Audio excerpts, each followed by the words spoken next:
Good evening. I'd like to call to order the Butte-Silver Council of Commissioners Committee of the Whole meeting for Wednesday, January 24th, 2024. Clerk, can we have roll call, please? 1 presiding, 11 present, 0 absent. All right. Commissioner Sorich, would you lead us in the prayer and the pledge, please? Thank you, Mr. Chairman, fellow commissioners. Almighty God, we implore you, look upon us and guide us this night as we make decisions which will greatly affect our community of Butte-Silver. Direct our thoughts, words, and deeds so that we please you and best serve our fellow citizens. Amen. I pledge allegiance to the flag of the United States of America and to the republic for which it stands, one nation, under God, indivisible, with liberty and justice for all. Thank you, Commissioner Sorich. I will now call for public comment on any items on the agenda. Welcome. Please state your name and address for the record.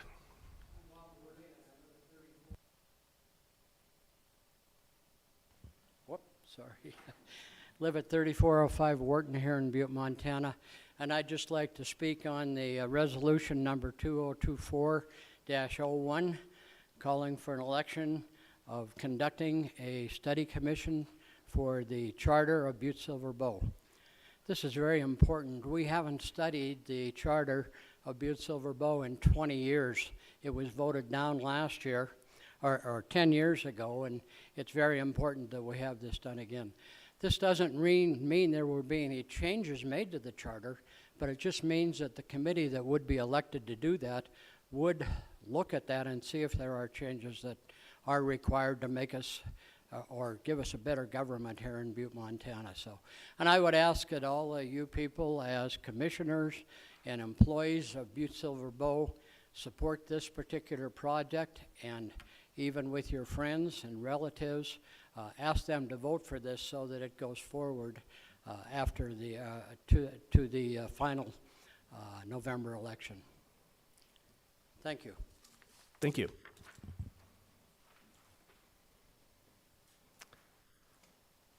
Name and address for the record. Sure. Hello, everyone. My name's Mike Flanick. I live at 419 Deadwood Trail, Ramsey, Montana. I too just wanted to speak on resolution 202401 in support of that resolution. I think it would be good to have a review, as Bob stated. And in addition to that, I'm hoping if it does get passed and we do form a study commission, that there's adequate, if not a lot, of rural representation on that commission. Thank you. Thank you.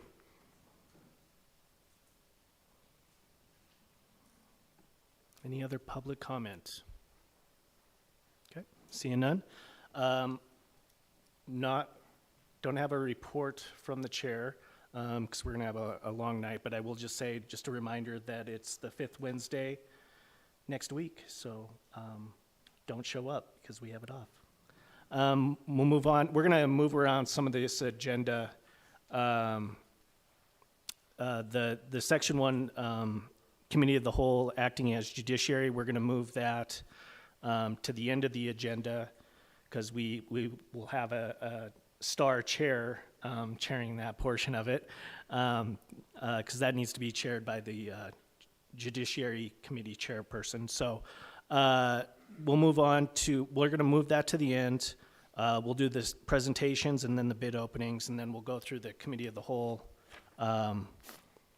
Section 3 communications, and then we'll do Section 1. So presentations, communication number 2023-614, Amy Steinmetz, Montana DEQ, requesting Council of Commissioners for time on the January 17th, 2024 agenda for Dave Bowers to discuss follow-up response, work to address flooding damage at Montana Pole and answer questions that the commissioners may have. This was supposed to happen last week, but the weather prevented it, and now we have Mr. Bowers to give his presentation. Welcome. This is probably your 4th or 5th time give us an update on this. So it's Been always here great once to or see you. twice, yes. Good evening, Chair Frederickson and Commissioners. Thank you very much for giving DEQ the opportunity to update you on Montana Pole Superfund site and the key events of 2023, and also a little peek of what's coming around the corner in 2024. See if I can, where am I aiming again? Somewhere up here. Ah, it did. Okay, good. So this evening we're going to take a look at our focus is going to be on three parts.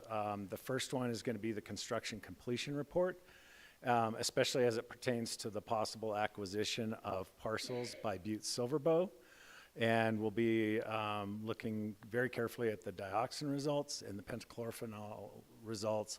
And then also we'll introduce you to what looks to be, will remain in control of DEQ as far as institutional controls. That includes the CAMU and the utilities around the area as well. The second part of the presentation will revisit the snowmelt and stormwater events from this spring. We'll take a look at the damage that was caused post-construction and the damage mitigation that took place to take care of that problem. And then finally, like I said, a brief look at the 2024 anticipated work, which will include the granular activated carbon change out. That is what the contaminated groundwater is run through to treat before it's discharged to Silver Bow Creek.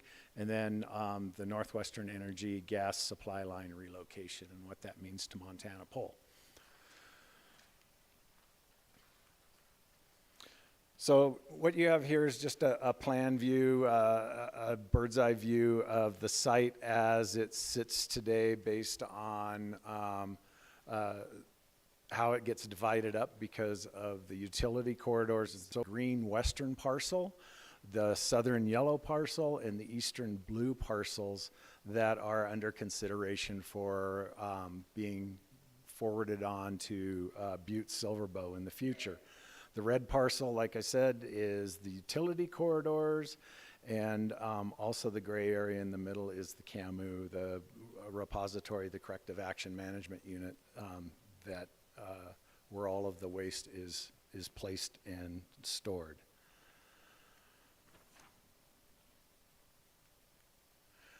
Just wanted to briefly give you an idea of why we need to maintain control of the utility corridor. This is a figure from our bid package that shows all of the utilities, and as you can see, there's quite a lot going on to the east, next to the main entrance that goes in, running north and south, and also to the north and to the west.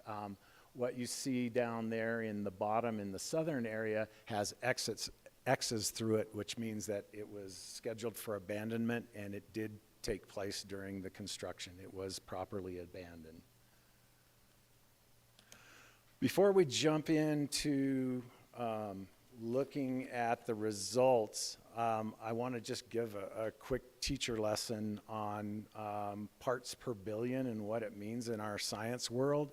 And before I even do that, I'd like to also point out that Montana Pole, in comparison to other sites in the state that have dioxin, currently has the most protective, lowest dioxin cleanup in the state.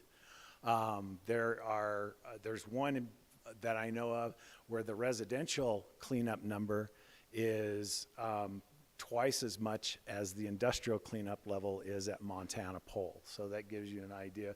A lot of that has to do with the way that risk is calculated. Montana Pole was an extremely contaminated site, and when you run the risk numbers of the way that works, it tends to reduce your cleanup number even more so that you make sure that you get as much as possible. Before we jump to that, though, I would like to go over what the cleanup number is. It is 0.03 parts per 1 part per billion. And if you think of it in the terms of money, it's less than 1 cent in a billion pennies, which is $10 million. So that gives you an idea of how small of an amount that we're dealing with. And then our recreational number, which is 0.1, would be 1/10 of a penny as far as what's out there as far as dioxin. And then with your pentachlorophenol, the cleanup number is 2,000, so 2,000 pennies. You divide that by 100, which is 100 pennies in $1, and you end up with 20 bucks. So out of $10 million, that's how conservative or how aggressive the cleanup was at the site. So on to the western parcel, take a look at the results. Before we look at the results, you'll notice that it says that there's a dioxin concentrations are 95% of a pro UCL of micrograms per kilograms or parts per trillion. And pro UCL is a statistician program that was developed by EPA. It's been around as long as I've been at DEQ. I'm not sure how old it is, but I've been at DEQ for 22 years. It constantly gets rigorous revisions by statisticians that work for the EPA. And what the program does is it is better than adding up all of your results and then providing an average. It takes into, what it does is guarantees you that it's going to be within 95 out of 100 times, it's going to be between your highest 2.5%, it'll be below that, and it'll be above your lowest 2.5%. And so there's your 5% that bookends that. And it's used all the time when you have, like when you look at this figure, there are, I forget, 10 or 11 units, half-acre units that were sampled. Each half-acre unit was sampled at 30 different places. And in those 30 different places, there were 6 smaller samples taken from each point of the 30. So 6 times 30, that's 180 samples on a half acre. Multiply that by 11, and you've got a lot of samples. And so the pro UCL goes in and then averages that up and gives you what would be the number for the entire area as far as its protectiveness. Everybody with me on that? Okay, so the western parcel is in very good shape. As you can see, the final excavated surface was at 0.00995, and again, our ESD cleanup number was 0.03. And then the surface soil, the final construction surface soil concentration is at 0.00103. All very good numbers. And basically gets a clean bill of health for dioxin.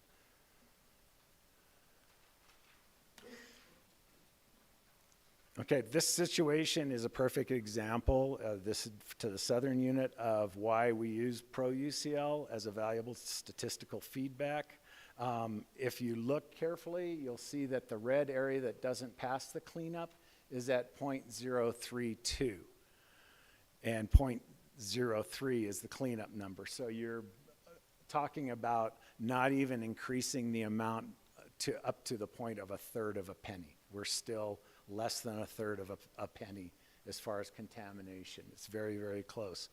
And then when you factor in all the other areas and average it out through pro UCL, you end up with a final excavation number of 0.0283 and a surface soil of 0.017.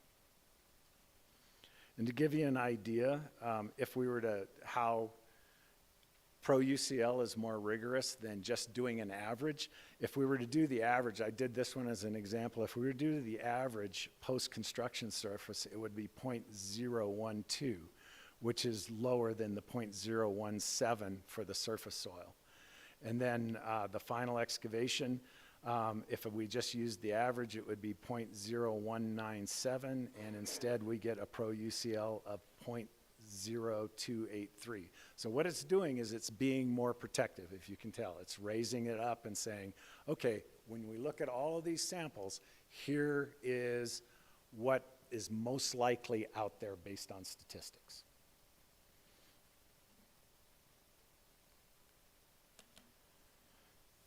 The eastern unit, if you'll recall when I was here last time, we talked about the boundaries, the 3 units to the north and the 2 units to the south, that they were some of the last to get cleaned up and removed. And we just missed on the cleanup numbers. They're all within between the industrial cleanup number and the recreational cleanup number. And like I said last time, DEQ still stands by it. We will work with Butte-Silver to address that in however fashion that Butte-Silver would want us to do that. We have more construction coming up. If it's removal, we can do removal. If they're going to have roads that are going along that area, that I believe personally that that's more than adequate cleanup for that area if the other area is going to be used for recreation or industrial purposes. The area to the left, the far west, is the stormwater pond area, what used to be the stormwater pond and is now the stormwater channel that runs through there. Our final excavation at depth came out to be a little over the recreational, but it's under the industrial of 0.4. It's at 0.149. The surface soil, however, is at 0.005, well below the cleanup number. And the reason for this is when we were doing it, we were over excavating almost everywhere because we couldn't afford to wait around for dioxin samples to come back. We had, each time we submitted dioxin samples, we had to wait in excess of 2 months for the samples to come back.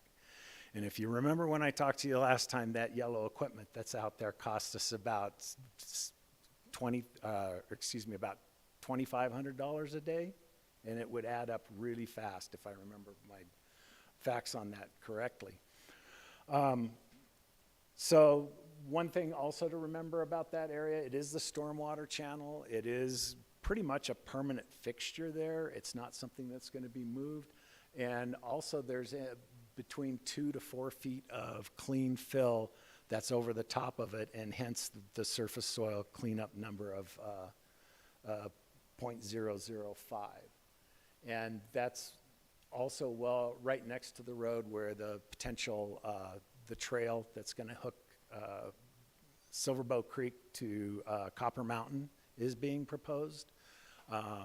And that's still something that's definitely on DEQ's mind as far as making sure that we provide a good environment for that to take place.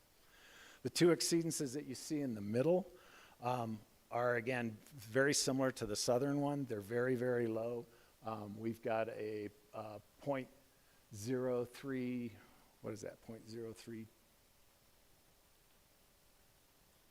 Now I can't read it.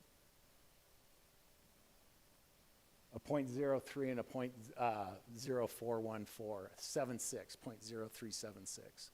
So those are all very, very close to the cleanup number. When they're averaged in, again, with the Pro UCL, the average comes out to 0.01, the Pro UCL comes out to 0.02. So again, very, very close. Finally, the area around the CAMU and the corridors, we still have some work to do, some sampling to do where we're at, and then that should wrap it up in the spring so that we can begin on working on an operation and maintenance manual plan for the area that will be retained for the state, and how we'll provide protections for those utility corridors and the workers that may be going in there. The pentachlorophenol will go a lot faster, the PCP. It was a clean bill of health through the excavation and chasing all the dioxin and over excavating and going deeper. We ended up basically knocking it out of the ballpark as far as pentachlorophenol. On the western section, you can see the ESD cleanup levels, 2,000, like I said previously, and we're under half of that cleanup number with the final excavation surface, and provide even more protection with the final construction surface soil.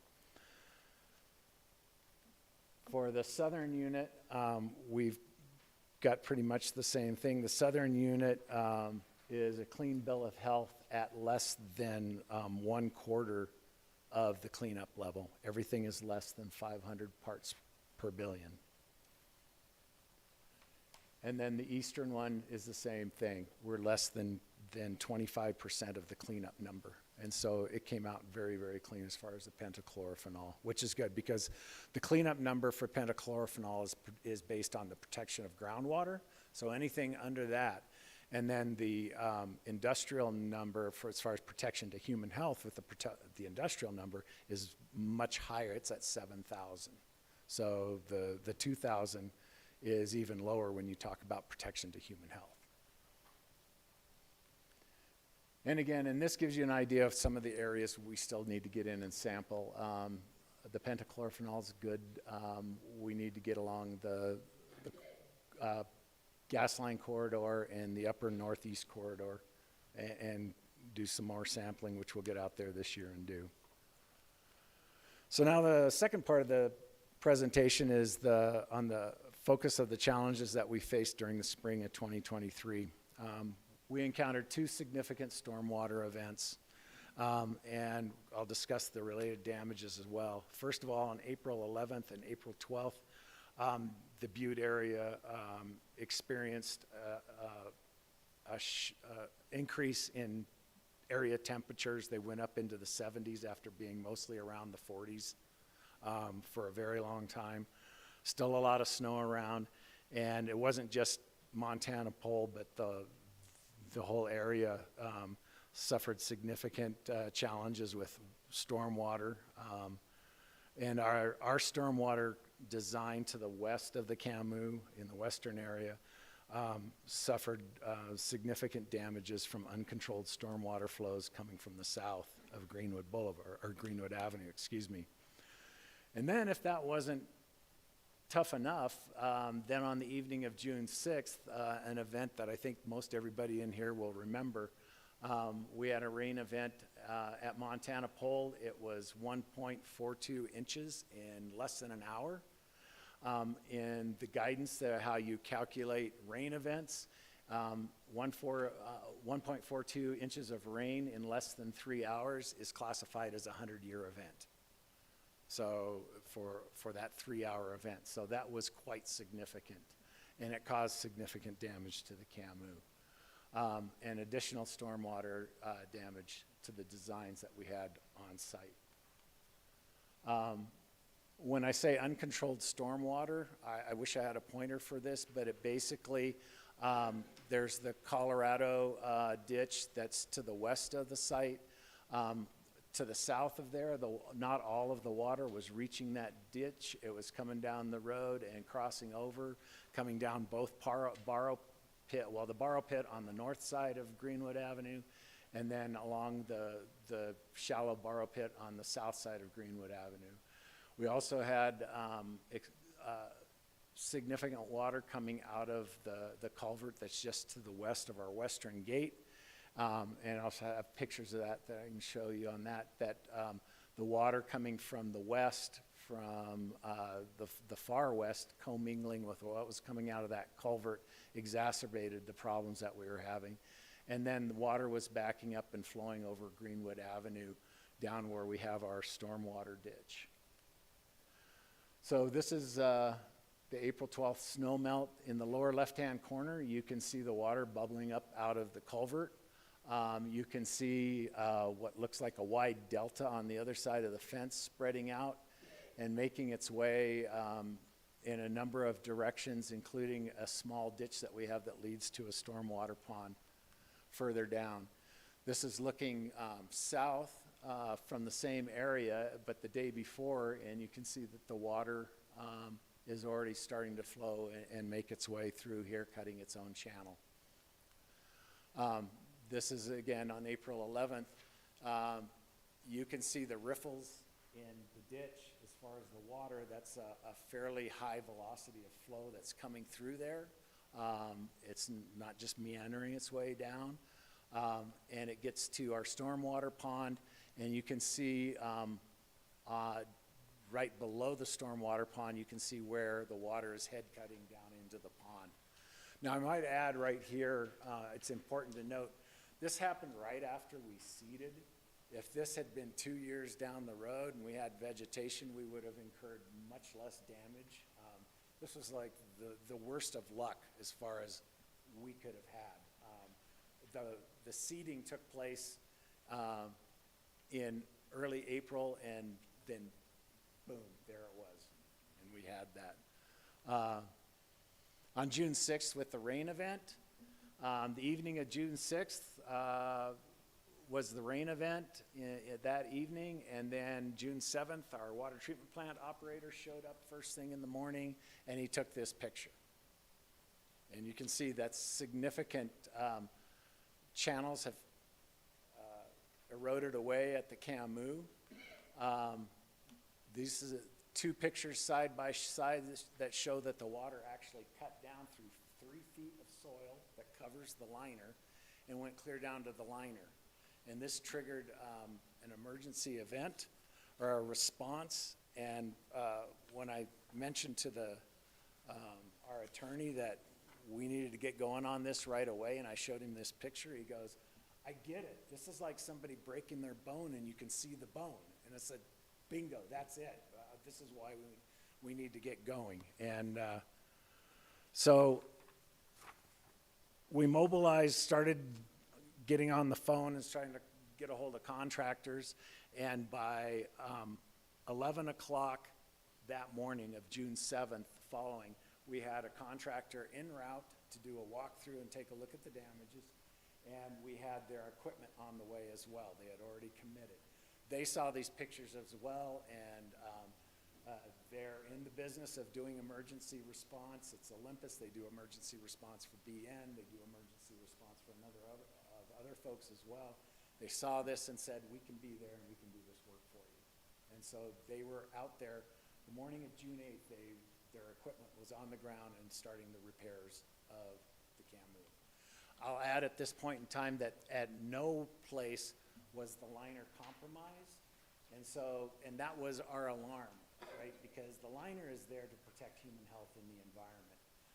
And then the earth on top of it, the 3 feet, is there to protect the liner. So it's a two-phase protection system, and our first line of protection was compromised. And so it was very important that we got in and got this fixed.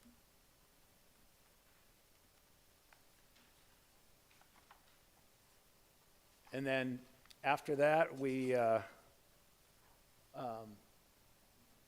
worked on designs to make improvements on our other stormwater controls as they were impacted by the rain event and the snow melt event. And the final repairs were made, and the reseeding of the areas that were damaged was completed in October. This is just a real quick overview of the modifications that were made to the plan. The strong blue line running from southeast to northwest is a stormwater ditch improvement. We made it wider, able to accommodate more water. We fixed the stormwater pond that you can see there about midway up on the western side. The hashed blue line that you see is a new rock channel that leads from that culvert that was bubbling up and then coming over. So we added that to handle the uncontrolled water coming from the south. And it now empties into another a stormwater area that was designed earlier that empties out underneath the road and into the stormwater channel, the main stormwater channel that runs north and south. And we are experiencing, if you've driven by the site, you'll know that we're experiencing really good vegetation cover for the first year. What we're seeing here is, and I forget the name escapes me of these grasses, but it was Dr. Powell that put together the seed mix, and this is a pioneered grass, meaning it's the first thing that's going to take place. It's going to take hold and get that root mass developed. It's going to help with the erosion, and then the other plants will be successional and they'll follow in as well. We not only had deer, but we had hundreds of geese out there. That's only going to help because they help fertilize and help distribute seed and everything else. And so the Camus and the rest of the site should be in really good shape in years to come, provided we can get that damaged area up and growing as well. So, last part of the presentation is the look ahead. And we're currently working on a work plan. It's coming time. In the beginning, the change-outs of the vessels that hold the granular activated carbon, or we refer to it as GAC, the change-outs were fairly often, every couple of years or so. Because the water treatment plant has done its job and the amount of contamination in the groundwater is diminishing. It's been, I think, 7, 8 years, maybe more, since we've done a change out, but it's getting close to being time. We want to have a work plan in place so that it runs smoothly and we get the spent carbon needs to be transported to a hazardous waste facility, so it has to go off-site. That's another expense that we have to take. And I'm going to back up a second. The stormwater repairs cost the project in excess of $250,000 as far as the 2 responses and the seeding. So it wasn't cheap to get that stuff fixed. Moving ahead, also, we got news from Northwestern Energy that the relocation of the high-pressure supply gas line is going to be taking place. And talk about cart before the horse as far as our construction. I can't believe it, because if we'd have known this 3, 4 years ago, they could have plugged that pipe and we could have ran over that stuff and pulled it out of there, and we wouldn't have that division on the west and south side that we have with the gas line that we had to protect. But it is what it is. But they plan on installing the new line and abandoning the old line in the spring of this year. And then we'll also begin scoping phase 5, the final phase in the spring. And then we'll also start onboarding a new DEQ project manager in the spring of 2024. And at this time, I would like to thank the commissioners and chief executives, past and present. I'm entering my 8th and final year at Montana Pole, and 22nd year overall with DEQ. At age 67, it's time that I find something else to do. I will always cherish my work at DEQ. Montana Pole and the Butte community have been challenging but fair. Thank you for allowing me to serve its citizens and the citizens of Montana. Thank you. And open for questions. All right. Thank you, Mr. Bowers, as always. I will start off with a question regarding Phase 5, which is the final phase. Can you talk a little bit more about what that's going to look like? Phase 5 is, per the ROD, it is the in situ treatment, thank you, that will take place to address the contaminated groundwater and soils that are right there that interact with the groundwater, that are underneath the interstate and in other discrete areas, like underneath our water treatment plant, that we need to take care of. And the more contamination we can get out of there, as far as the pentachlorophenol and the PAHs, the better, the quicker things are going to be remediated. The water treatment plant is going to be there for a long time, into perpetuity, which in our terms is 100 years. It's funny because in perpetuity is a long, long time. It's not 100 years, but That's the way it's all calculated. But with the efforts of Phase 5, it should reduce the annual budget expenditure for the water treatment plant significantly, so that it's acting more as a polishing unit than anything else. It's our hopes that that we can also use something like the CAMU to potentially install solar panels to help pay for the electric bill to run the water treatment plant. We took a hit like everybody else did this year. Our electricity and gas bill jumped from $1,600 a month to $2,400 a month. And that hurts, but it is what it is. So anyway, that's what Phase 5 is. And then also there's some areas on the north side of the interstate that will require some earth moving based on concentrations of lead and concentrations of dioxin. We've got a pretty good idea where that's going to go, right next to the CAMU on the south side, but nothing's written in stone yet. That northwest corner, if we're pulling that gas line out, that northwest corner is the perfect spot to place it. And at that time, then we could also address whatever Butte-Silver Bow's interested in doing with the eastern part of the land treatment unit that we talked about earlier. All right. That kind of leads me into my next question, either for Chief Executive Gallagher or Director Hassler, on what we're thinking at Butte-Silver Bow as far as land transfer. And it's okay to say that it's too early to tell, but figured I would give you two the opportunity to speak if you'd like. Thank you, Chairman Frederickson. I think you answered the question as soon as you said it, is that we're not there yet. I could let Director Hassler kind of chime in a little bit, but we just are not prepared and feel like have enough information about the site yet to accept it. Chairman Frederickson, members of the council, I don't know if for the record, I'm Eric Hassler, the Director of the Department of Reclamation and Environmental Services. JP covered it pretty well, but we will want to review the construction completion report and the whole data set when that is ready and complete.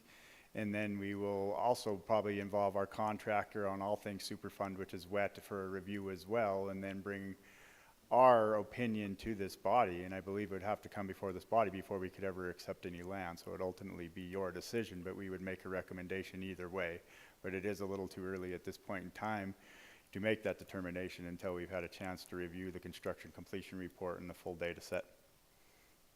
Okay, perfect. Thank you. I will open it up to other commissioners. New Commissioner Fisher would like to talk about his old playground for a little bit. Thank you, Chairman Frederickson. Thank you, Mr. Bowers. I'd like to express to you how much you and Amy have done for the Montana Pole cleanup. I mean, you've always been very transparent. You've always came and told us the good or the bad, and that means a lot to me when we hear honesty amongst these when some things aren't favorable to either side.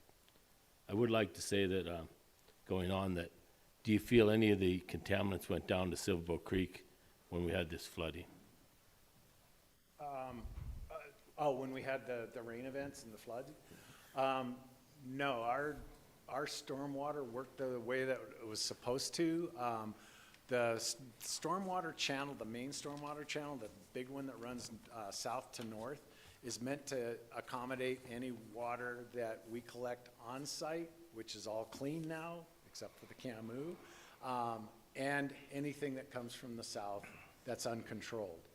And so the damage was done predominantly to clean soils on the site. And most of it was contained because around the CAMU, because we still had silt fences in place and we had straw wattles in place that held most of it. But it just couldn't handle that 1 hour event. So. Follow up, Commissioner Fisher.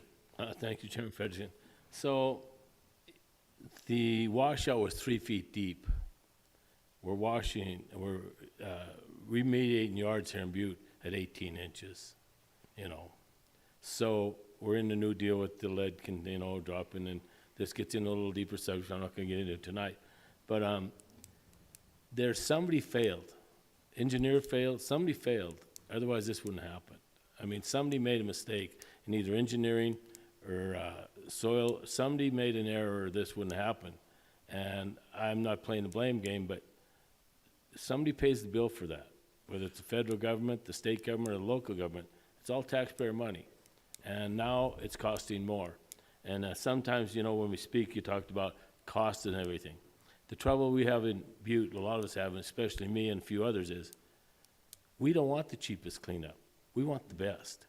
So if it went through 3 feet of soil that was supposed to be vegetated and ready to go, what kind of confidence can we put in future cleanup that when everybody buys out and we end up with this land, that we're not going to have another one like this that goes, this is a climate change thing, I suppose. I don't know. So I do appreciate everything you do. I do appreciate your transparency, and I appreciate your input. Thank you.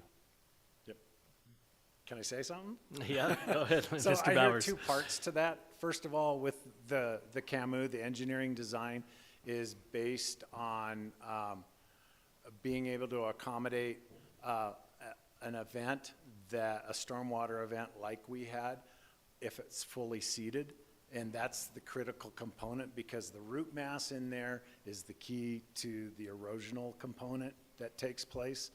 And the CAMU was at its most vulnerable last spring, and it showed. And so, and then for the other part, that's a landowner's duties, right? If Butte-Silver starts to take it over and they've got stormwater controls that are around that are engineered into there, if you have a doozy of an event one year, it's not unlike a rancher or anybody else. They go out and they fix what happened, right? And that's going to be the same with that. And so,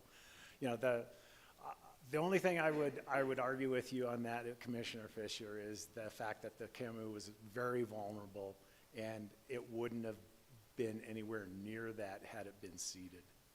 And that's also why we have an operation and maintenance plan, right? And we're going to be the ones responsible for that. And so. Follow-up, Commissioner Fisher. David, I thank you. I wish you the best in your future, and I appreciate all you've done for our community. Thank you. You and Amy have done a good job for us. Thank you. Thanks. All right. Any other questions? Commissioner Callahan. Thanks, Chairman Frederickson. Thank you, Dave, for, like I said, everything you have done for us since you came back and took over the pole plant. The pole plant was kind of stagnant. We weren't getting much progress there, and I think once you got back here and got on the project, it started moving pretty fast. You answered most of my questions. One of the questions I had was the cap got washed away because of the vegetation hadn't taken yet. The liner wasn't compromised, so the liner was there to keep the moisture from getting into the contaminants. And so I don't want to assume, but so the liner that wasn't compromised, the water didn't get into the contaminants, so we have issues there. Correct. Okay. And that's why we wanted to respond. Like I said, it was a 2-part protection system, Commissioner Callahan, and what was compromised was our first line of defense. Okay. And the second question would be the north of it, construction. Do you have a window on timeline on that, or? That's going to take a while. The first thing we need to do is a pre-design investigation to identify any further data gaps that we may have over there, especially as far as any discrete areas that we may need to address for that remediation. And then after that, the record of decision calls out for doing some type of in-situ treatment, and we'll need to go through a focused feasibility study on what that treatment might look like, what reagent we might use, what the strategy will be to reach the contamination under the interstate. Are we going to do horizontal drilling? Are we going to do injection wells? What are we going to do? So we've got to take a hard look at that. That's going to take a year or two, including the pilot tests. And then after that, in situ treatment, doesn't happen overnight. We'll be looking at probably 5 to 10 years of doing in situ treatment. I'm not an expert on it, but we're in the process of bringing not just Tetra Tech, who's our main consultant, but we're looking at bringing an additional consultant on to kind of be the swizzle stick to stir their thought process a little bit, Tetra Tech's, because when you're a big company, you get a little comfortable sometimes, in my opinion, and it doesn't hurt to have somebody be the swizzle stick in the whole thing to challenge ideas and so forth. So that's kind of what we're looking at. And then optimizing the water treatment plant. So 10 to 15 years. Follow-up, Commissioner And Callahan. I just want to congratulate you and wish you well on your next adventure. Thank you, sir. Thank you. Commissioner O'Neill. Thank you, Chairman Frederickson. Dave, thank you for the presentation. The cost of the gas line being moved, who pays for that? Northwestern Energy. Thank you, follow-up. Yeah, follow-up, Commissioner Appreciate O'Neill. that. Definitely excited about that as well, and it finally being moved. The one thing I've wondered why that hasn't moved, so that's a success. Also on that, since I've been on council, I appreciate knowing where the pole plant is and slowing down on the interstate when I come to town with my family. They know where it's at now, and I'm like, oh my God, look at the progress going on. And they say, Dad, keep going. You're weird, but anyways, I appreciate that. And my last thing on that conversation is 67. I would like to, if we could see some identification. Like Dave, I can't believe you're 67. It doesn't, good for you, for crying out loud. Thank you. All right. Any other questions from commissioners? Commissioner Anderson. Thank you very much, Chairman. Mr. Bauer, thank you very much for being here, and thank you for the presentations over the years, and again, congratulations on your retirement. I think we're all rather envious of you and wish that we could hang our hat of a lot of the mess. I imagine that you're looking quite forward to being out of the firing line, so to speak. I did have a couple of questions. I really liked the graph you showed of just how much the part per billion is. When you look at 1 penny and $10 million, it's a very insignificant amount. And I find that very troubling. And the reason why I find it so troubling is that we're doing an awful lot of work, we're expending an awful lot of money, and we're planning way into the future. And we've been going through this process for decades now, trying to eliminate something that's so small. And it shows the seriousness of this cleanup and how important it is to make sure that all of it's done right. When we have to have the CAMU, when we have to stage all of these toxins in such an area and cover it with that tarp and isolate it so much to keep all the moisture and everything out, it really shows just how bad it is, even at that small level. So, and I know you've covered this before, but what's the concentration of dioxins underneath that CAMU when we're looking, if we were going to put a probe down there and take a sample of that? I know it's 0.3 and not 0.3, but 0.03 or less in a lot of these areas that you showed. What exactly is it underneath the CAMU? Anywhere from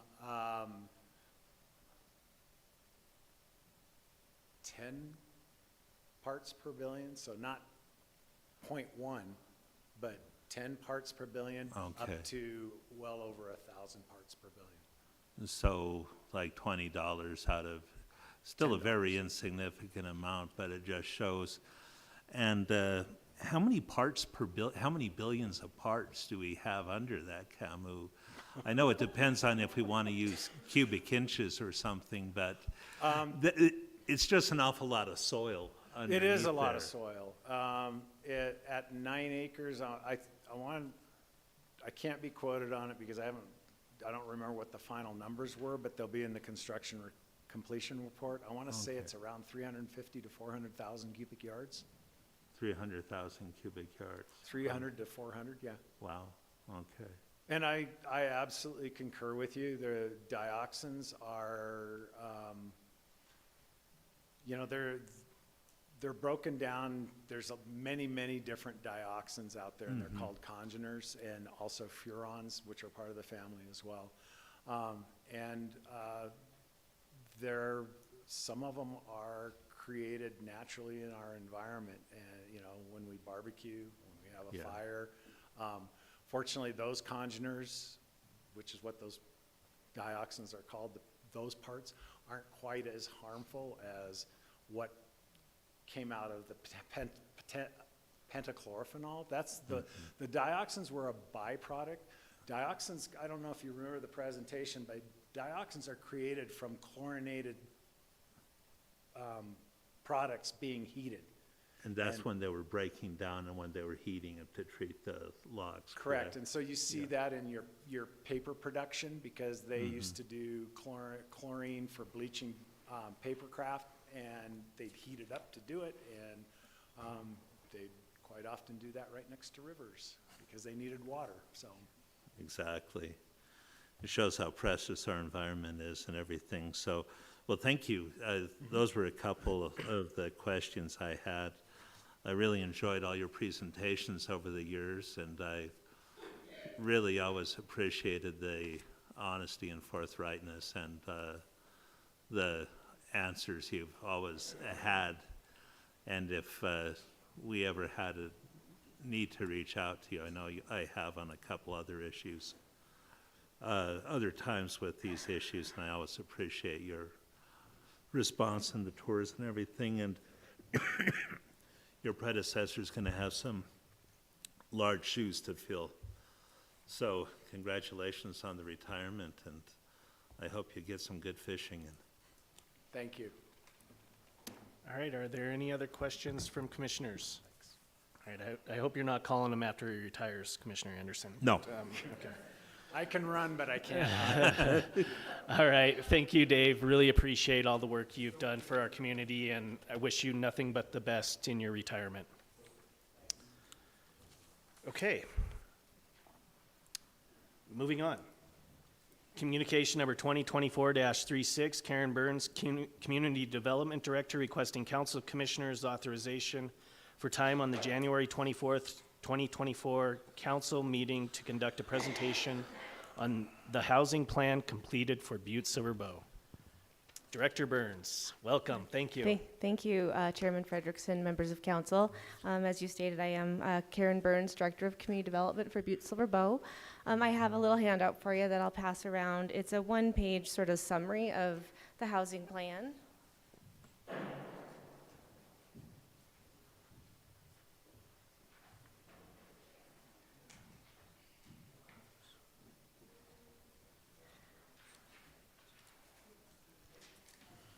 All right, and so here is the entire plan. I have it here, and that can be viewed or looked at in our office, but we all are going to be posting it to the Butte-Silver Bow website here very shortly. All right, so the housing plan. We started this process. The chief executive appointed an affordable housing committee. And that committee worked through some of what we saw as things coming down the pike related to affordable housing, the housing crisis in terms of prices rising, the availability of housing stock in Butte-Silver Bow. And that housing committee met multiple times. It had representatives on it from a lot of community action agencies that deal with housing, National Affordable Housing Network, Action Inc., Butte Affordable Housing, Butte-Silver Bow staff that work on housing-related activities, private developers, realtors, and then community partners like St. James and others. Let's see if I click the right one. Nope. Aha. So when we went to start developing the plan, that committee, sorry, I'll back up. The committee recommended that we work through developing a plan. This plan is something that we had not updated in Butte-Silver Bow since, the early 2000s. 2015, I believe, was the last housing plan update that we actually had. And we thought that it was really important to get that done for multiple reasons. One of those main reasons is being eligible for funding, for different funding mechanisms that are coming down related to housing. We wanted to make sure that we were set and ready to be able to use this plan to access those funds. So we developed the plan primarily based on two different factors, or two different, our housing needs assessment. And the housing needs assessment gives a way for us to understand our demographics, our housing stock, the economy, available land, current and future housing needs. And then we also informed our plan by going through a community engagement and feedback process. And that community engagement resulted in doing community surveys, stakeholder interviews, open public meetings, open houses, and drew from those recommendations to inform our plan. We started officially down this process of developing the plan in early 2023, so just about a year ago. So I'm going to go through a couple of the few key takeaways that we found in our housing needs assessment.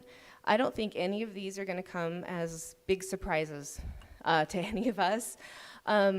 But we are at a projected growth. We're on a trajectory of growth in Butte-Silver Bow, and our population is set to grow to just about 40,000 by the year 2040. I think that might even get accelerated a little bit. So here we go, right? We're starting to see some change. I know you probably cannot read this on the screen. I'll do my best. The key takeaway here is comparing Butte-Silver Bow and some of our demographic factors with other places in the state of Montana and the United States. We currently have a lower median income than other areas of Montana. Our median income is just under $50,000, and Montana as a whole is about $56,000. The United States is around $69,000. But what really sticks out in some of these demographic numbers is the number of housing units that we have that are aging. We have a significantly lower percentage of housing units that were built in or after the year 2000. And we also have a significantly higher percentage of housing units that were built before 1939. So those two factors together just really show the age of our housing stock. And so that itself lends to a unique problem that we have to try to figure out how to solve for our community. Another thing was housing condition, and this really goes hand in hand with the prior slide. We've had vacancy rates, according to data that we were able to collect, about 1,500 to 2,000 vacant units at any one time in the past decade. But just because they're vacant doesn't mean they're livable, right? And so we can't skew the numbers that we have. Hey, we have plenty of housing. We have plenty of places for people to live. They're vacant. That doesn't mean they're livable. And so that is a unique challenge, but it goes hand in hand with the previous slide with the age and deterioration of our housing stock. One other thing that is obviously, I don't think, a surprise to anyone in this room is that there has been a discrepancy or a disparity, not discrepancy, a disparity between the amount of household income that has grown over the last 10 years and the median sale price of a house and the amount of rent, or how much rent costs the average house. So you can see that median household income has increased by about 29%. Rent has increased at about 24%, so it's staying pretty close there. But the median sale price for a house has grown by almost 75% in that same time period. So that is definitely throwing a wrench into the dream of homeownership for our population. Now I'll kind of go through some of the key takeaways from our community engagement process.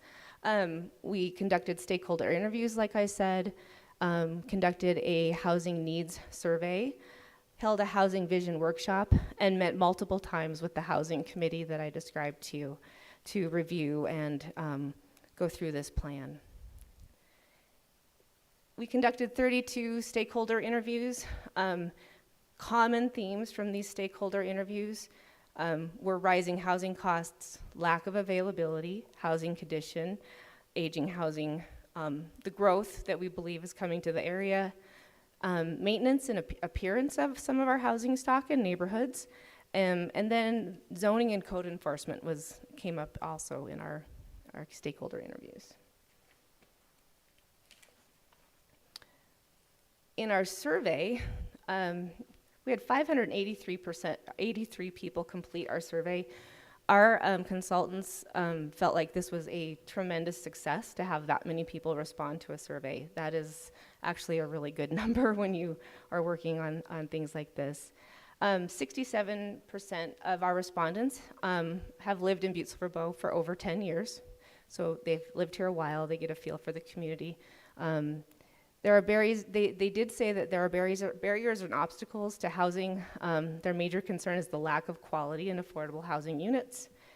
They did show that we wanted to encourage to build more units within our urban areas instead of, out in the suburban areas or rural areas. They wanted to see higher concentrations of homes built within our urban areas.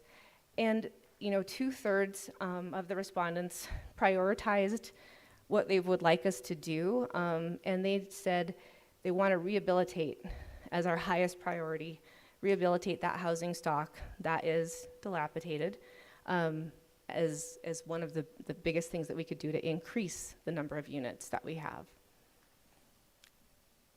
The Housing Visioning Workshop took place in May last year. We had 57 people attend in person, come through the workshop, and they participated in some activities that would have helped guide the plan. They talked about housing types and policies, where they'd like to see certain housing types built in what areas of our community. So all of those activities informed our housing plan and the goals that we ultimately came up with for our plan. These goals, we have 8 of them. We'd like to increase the number of housing units by 2,000, so increase the number that are available in our market by 2040. We'd like to increase affordable housing options and ensure that low-income residents have equal access to those options. Improve and maintain our housing stock. Try to coordinate our land uses to allow increased housing density, mixed-use development, near our major employment centers and our active parts of our community. And that goes hand in hand with the zoning code rewrite that we're currently working on. And we coordinated a lot, many times with the zoning code rewrite and their consultants as well. We also want to preserve and renovate our historical properties in Uptown Butte to be used as housing. Grow awareness and resources for educational opportunities in and around housing, and ensure that we are reaching Butte-Silver Bow housing goals in collaboration with our housing developers, for-profit and nonprofit agencies, that we're all working together. And then we also really need to work together to support all of the local efforts that we are trying to undertake to solve homelessness in our community. I'll go quickly through, we developed 11 strategies to address those goals. I won't go through and read every single one of them to you, but we have 11 strategies in the plan. And we want to amend our development code to allow for a greater degree of flexibility in housing development. This goes hand in hand with the zoning code rewrite. It also goes hand in hand with some of the legislative action that was taken at the state. And so we want to make sure we're in concert with that and able to address some of these areas. Some of the other strategies, again, zone for higher density, where we are able to do that, pursue our partnerships with developers, explore funding opportunities, encourage and redevelopment and adaptive reuse of our historic buildings in Uptown Butte. Encourage maintenance of existing housing stock, provide permanent supportive housing and increase housing affordability for low-income populations, identify and execute land transfers to supply additional land for new affordable housing development. These are things that we've already started to work on. As you guys are aware, we have expanded our Uptown Urban Renewal District to include possible land that could be used for redevelopment of housing and creation of housing. Develop a pre-approved auxiliary dwelling unit program, an ADU program. Make sure we're communicating with our residents and connecting them with those resources. And one of the other strategies, of course, is to maybe hire someone to do all of this work, a housing coordinator. So we did that, add that to the plan. So it's there if we're able to identify funding, whether that's through other programs at the state of Montana, but a housing coordinator to work with all the agencies that are working on trying to solve this would be a great position. So this is a small table. It's also on the back of your handout. This talks about those 11 strategies, how we prioritize those, and how we'd like to see those moving forward. I've identified a lead for each one of those strategies. Many of those leads are Butte-Silver Bow departments or employees, and also the housing committee. But it takes a village, to use that term. It's going to take our whole community pulling in the same direction to get some of these strategies done to meet our goals. The one thing I'd like to say that the 20-year vision for our plan is really important, I think, and this plan is something that will continually be worked on, possibly amended as we move forward. Our goal after this presentation to you, is we will be presenting it to the planning committee on the planning board on February 22nd for their review, and for their review to see if it's in accordance with our comprehensive plan, and then adoption as part of that comprehensive plan. So we would get this plan as the next chapter in there. So our 20-year vision, Butte-Silver Bow provides a wide range of housing types and opportunities that accommodate the needs of all of our residents. Housing is affordable and older housing stock is well maintained. Historic structures provide renewed spaces to accommodate modern lifestyles while honoring Butte's history. At the same time, new developments make use of vacant and infill land. Pockets of higher density provide an opportunity to live a more urban lifestyle with access to public transit, commercial service within walking distance, but there's also a traditional single-family neighborhoods. Zoning codes provide for a reasonable amount of flexibility, predictability, but provide enough regulation to ensure that the city can maintain a housing stock that Butte residents can be proud of. So that is something that we really want to work towards and vision with this plan. So I'm happy to answer any questions about our next steps and what we are moving going forward. I have to say, even the draft plan, when it was in draft form, we used this plan to inform some significant grant opportunities that we applied for and were successful in getting. We just received notice that we were awarded a $1.4 million grant from HOME, HOME, all caps, ARP, to help in the construction of permanent supportive housing units. And this plan informed that grant application. So thank you very much for your support of pushing this plan forward and allowing us to work through the process of developing the plan. And I'm happy to answer questions. Thank you. I'll just start off. Wow, amazing work.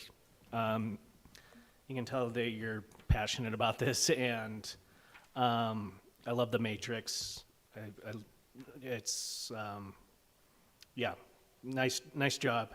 I will say a couple comments. I appreciate that you put hiring a housing coordinator, and this might come to a surprise because I'm usually against adding new positions, but it does seem like that should be higher up, and I understand the time frame and investment and effort and goals, but yeah, it seems like figuring out a housing coordinator to implement this is probably the number one, besides the zoning, adapting our zoning and everything, which is already happening.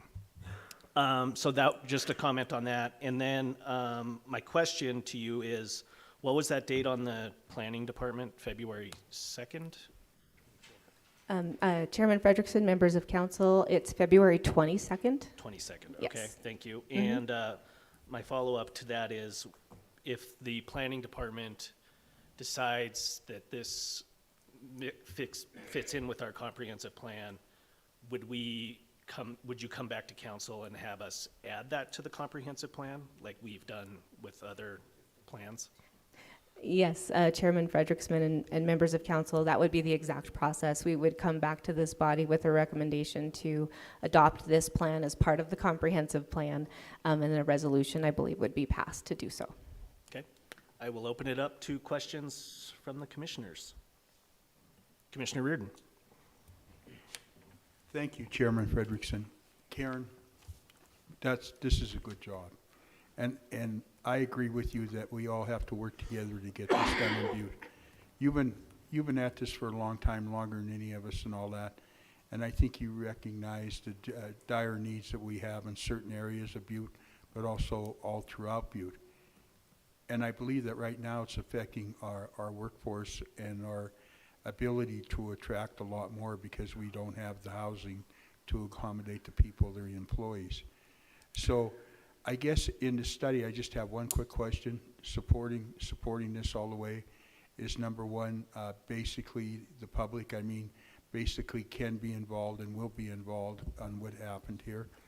And then on number two, during your survey and all that, I think this would be an interesting point to look at is we have people that we know that want family style homes and other people that basically can live in like a condo type atmosphere or apartment type atmosphere. Did you do any figures on that where we're at with like investment in these like condo aspects and then also for affordable housing? Commissioner Reardon, Director Burns. Thank you, Chairman Frederickson, Commissioner Reardon, and members of council. We did get into that in the individual survey results, and I would be able to, I don't have it right in front of me, but we did get into those that deep and talked about what kind of housing units would people want to see in which areas. And what you recommended, not recommended, but what you just stated in terms of multifamily housing units or townhouse kind of living was very popular in certain areas of the community. And so that was encouraging to see.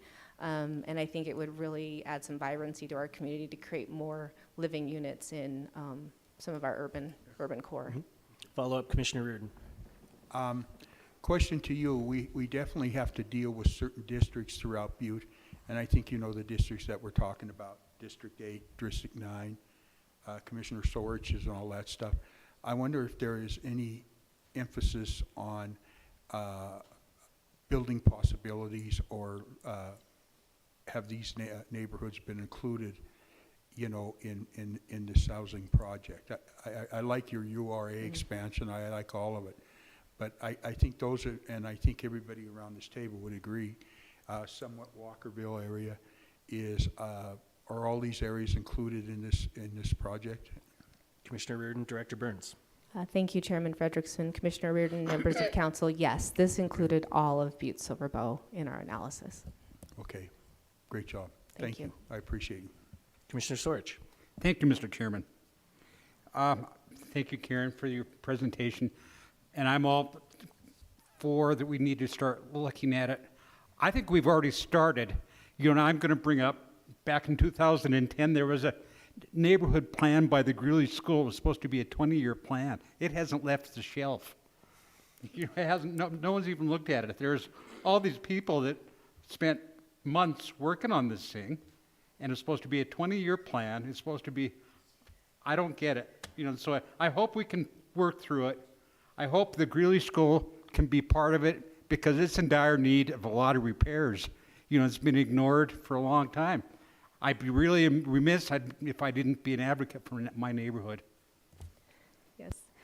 Chairman Frederickson, Yeah. if you don't mind, Yes, and of course. Commissioner Sorich, I do want to tell you that I am very familiar with that plan, and it informed this plan. So a plan to inform a plan, but it was considered as part of the background to inform this plan. And that neighborhood is, I think, has great potential. And I think that it's an area that we can focus on. So I appreciate your passion about the plan, because I agree with you. I mean, it was 20 years ago. I remember. Thank you, Karen. Thank you. Commissioner Fisher. Thank you, Chairman Frederickson. Karen, thank you. Appreciate all you do. In the goals here, and these are just comments you can answer if you think there's a need to, but, in number 4, it says, use developments near major employment centers. Well, the major employment centers are out in the Tiffin. That's probably not a place where people are going to build houses. But, I mean, that's where your major employment is, so people are commuting back and forth. And, there'll be more retail business in Butte as we come forward. And then the other thing was, number 7 there, dealing with nonprofits. And I'm just curious that we hear a lot about this and what you do, and it's always a great job, but how do you network with, like, Habitat for Humanity? And, are they doing kind of the same thing, or are we going in 2 different directions, or are we working together? Because I get confused a little bit sometimes when I listen to this plan, then I listen, Barb and them talk, Barb Miller, talk about stuff. And I hope we're all working together, because we need every tool we have in the shed, and you're good at using them. So, I mean, these are comments. If you have an answer, I'm welcome to listen, but thank you. Commissioner Fisher, Director Burns. Thank you, Chairman Frederickson, Commissioner Fisher, members of council. So the short answer is yes, we are working together. I work with our office, Community Development, works with National Affordable Housing Network probably on a weekly basis on projects that they're working on. An example of that is an affordable housing development that is slated for the Phoenix building, which is owned by the National Affordable Housing Network, and we're creating 15 units of affordable housing on the 3rd floor of that building. We helped them get the grant funds for that. And so I think what goal number 7 is really alluding to is that we need to strengthen relationships between all of our agencies that work on housing, both private and nonprofit. And there's room, and our housing committee, our affordable housing committee, had developers that sat in on that committee. And they're chomping at the bit to work together to try to figure out how to put some projects together where they have a role and these other agencies have a role. So trying to flush that out and put them together, we're learning a lot on that. But there are roles for all of us in this. And so, yes, we are working together. Long answer to your question, what I said was going to be short, so I apologize. Yeah. Commissioner, or second time you've been called commissioner today. Chief Executive Gallagher. Thank you, Chairman Frederickson. And just to even expand on that, Todd Honkler from National Affordable Housing that works with Barb Miller, he was on our committee that as we went forward, we as Karen alluded to earlier, we brought in a lot of the nonprofits, we brought in developers, and so there was a lot of input about that connectivity in the plan, and so this was a response. If you remember, the governor put together a housing task force. I think we were probably one of the first communities that put together a housing task force locally and got after it here. And this really is a response to address housing needs throughout the community, including our distressed neighborhoods, and then, seeing the needs that we have here. And so this came out as a very comprehensive plan. I'm proud of the work that was done by Karen's department. She put a lot of time and effort into it, and all of Butte-Silver Bowl government in this. But if you read through it, it's going to be a guiding document for where we go. And this, to Commissioner Sorge's comment, this is one that we are not going to put on the shelf, because this is going to be a working document that's going to access federal dollars to help us locally. Thank you. All right. Commissioner Shea. Thank you, Mr. Chairman. I just want to say thank you. I've heard you talk about housing, and we've all talked about it, and it's such a high need right now. I mean, it's always been a need, but it's times are really desperate right now. There's a lot of really vulnerable people, and I think anything we can do to bring them basic needs like housing and food and health care, and allow people to preserve some of their dignity and exist among us all and live comfortably. So thank you so much. I am so excited to read the full plan. Okay. Thank you, Director Burns.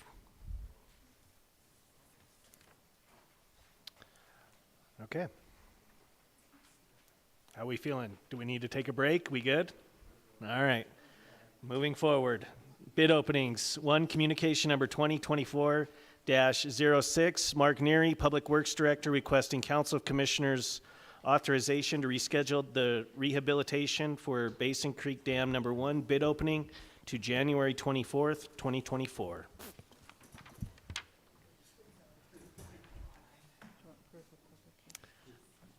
I know. County Attorney Joyce, do we have proof of publication? Thank you, Mr. Chairman. There is proof of publication for all of the scheduled bid openings tonight. There's 4, I guess, and they all appear to be in order. Okay, great, thank you. Director Neary. Thank you, Chairman Frederickson, Commissioners. To my left is Jeremy Thays from Great West Engineering. Great West was the firm that we picked to do the design for the Basin Creek Dam Rehabilitation Project. We had 2 ways to send bids in. One was to the typical way that we do it with the sealed bids into the clerk and recorders by 5, and then we had an electronic version that was sent to Great West, but it's the same thing. They had to be in by 5 o'clock. They're still sealed in Jeremiah's computer right now, so we just open them right here. The bid bonds and everything is the same, but it's just on a computer. So with that, we'll start with the first one, and we didn't know the names of them until Jeremiah got here. So the first one is, well, I guess we got to see the bid bond for, well, I can say who it is. What's the name of the company? It's Michael's Construction. Wisconsin. Michael's Construction out of Wisconsin. Director Neary, do we have any bid sheets for this? I have one for the fire station boiler project, and that's it. Oh, we must not have them. I do have some scribe ones. Yeah. All right. If I could get it, I'm panicking.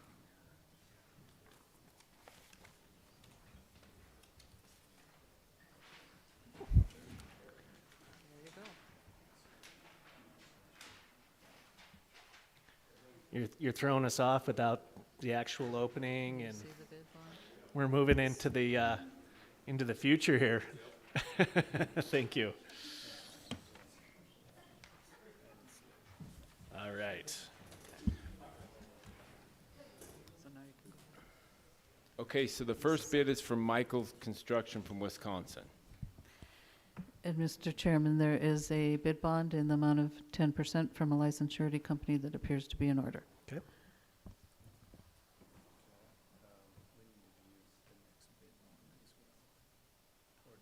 No, we open this one. We can do them each. We'll open it. I just need the total grand price, grand total price. So Michael's is that amount, and then that's the alternate. Okay, so the total bid amount on this is $5,719,199. $5,719,199. And we had an alternate on this bid also, and it was $236,040.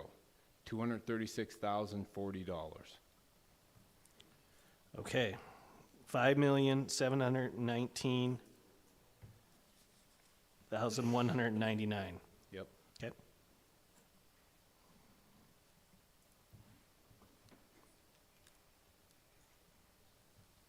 So the second bid is from Battle Ridge Builders.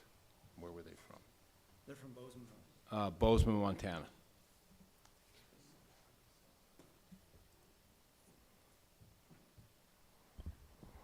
And Mr. Chairman, there is a bid bond from a licensed surety company in the amount of 10% that does appear to be in order. Okay.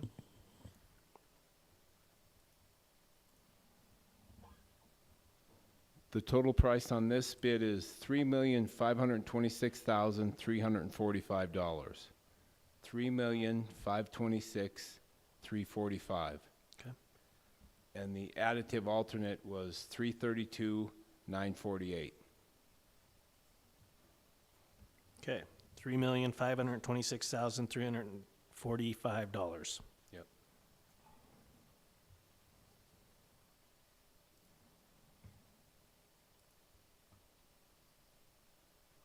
The final bid is from Siblin Reed.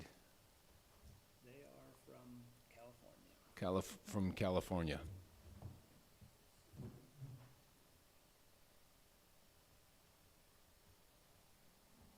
Mr. Chairman, there is a bid bond in the amount of 10% from a licensed surety company that does appear to be in order.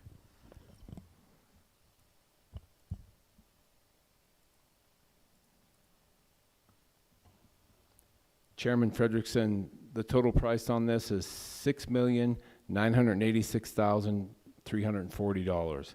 $6,986,340. And the additive alternate is $186,808. $186,808. Okay.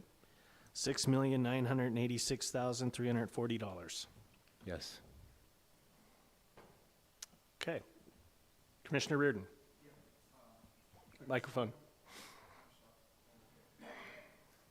I'm sorry, I was just had a question on this alternate bid. Is that for like demolition or something like that, or? We had an alternate, Chairman Yep, go ahead. Frederickson, we had an alternate on it, I believe was for some road, building of a road for access. Okay, great, thank you. Great question. Thank you. Are there any, Commissioner Callahan? Thank you, Chairman Frederickson. So can the alternate bid be a different contractor, or do they have to be the same contractor? Same contract. Same. Okay. All right. Commissioner Shea. Thank you, Mr. Chairman. I would make a motion to refer these bids back to the Public Works Department for their review and recommendation. We have a motion and a second. Is there anything on the question? Would commissioners please vote? Oh, sorry, Claire. Yeah. All right, now would commissioners please vote?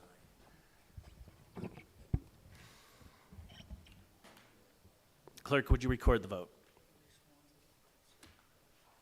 12 yea, 0 nay. 12 yea, 0 nay, motion passes. Motion passes.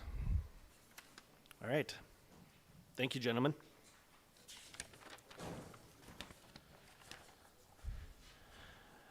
To communication number 2024-07, John Sullivan, Government Building Manager, requesting Council Commissioners authorization to schedule a bid opening for January 24th, 2024 for the library boiler replacement project.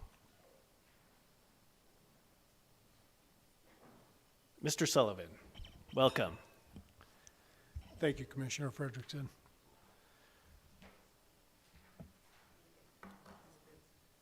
Oh. Okay, there only received bids for the fire department boiler replacement. Ah, okay. Well, we'll move past this one and communication 3 since we didn't receive bids for the detention center either. So for communication number 2024-09, John Sullivan, Government Buildings Manager, requesting Council of Commissioners authorization to schedule a bid opening for January 24th, 2024 for the fire station boiler replacement project. And we already have a proof of publication.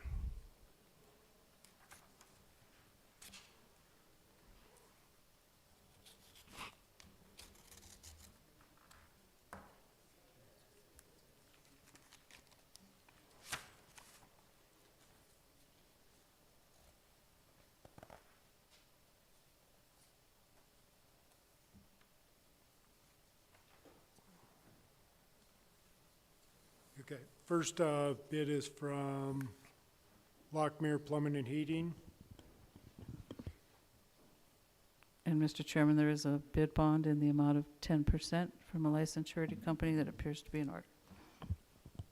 And the bid amount is $179,850, 179,850.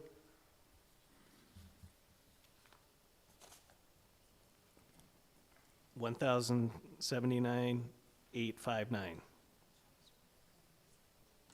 $179,850. $859, okay. Second bid is from Plum, Montana.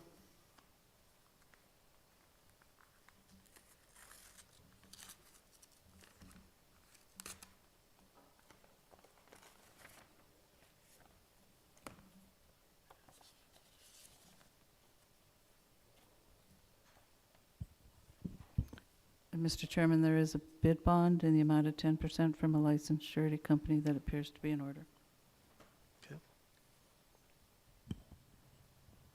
The amount of this bid is $178,000 even, 178,000. $178,000. All right. Commissioner Shea. Thank you, Mr. Chairman. At this time, I would make a motion to refer these bids back to the Government Buildings Department for review and their recommendation. We have a motion and a second. Is there anything on the question? Would commissioners please? Clerk, would you record the vote? 12 yea, 0 nay. 12 yea, 0 nay, motion passes. Motion passes. Thank you. Okay, moving on, Section 3, Communications. 1, communication number 2023-614, Amy Steinmetz, Montana DEQ, requesting Council of Commissioners for time on the January 17th, 2024 agenda for Dave Bowers to discuss follow-up response work to address flooding damage at Montana Pole and answer questions that commissioners may have. Commissioner Shea. Thank you, Mr. Chairman. At this time, I would make a motion to place communication number 2023-614 on file. We have a motion and a second. Is there anything on the question? Would commissioners please vote?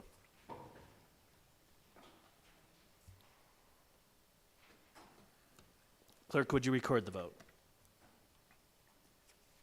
12 yea, 0 nay. 12 yea, 0 nay, motion passes.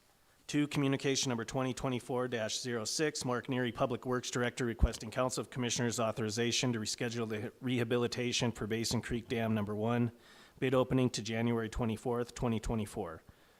Commissioner Shea. Thank you, Mr. Chairman. At this time, I would make a motion to place communication number 2024-06 on file. We have a motion and a second. Is there anything on the question? Would commissioners please?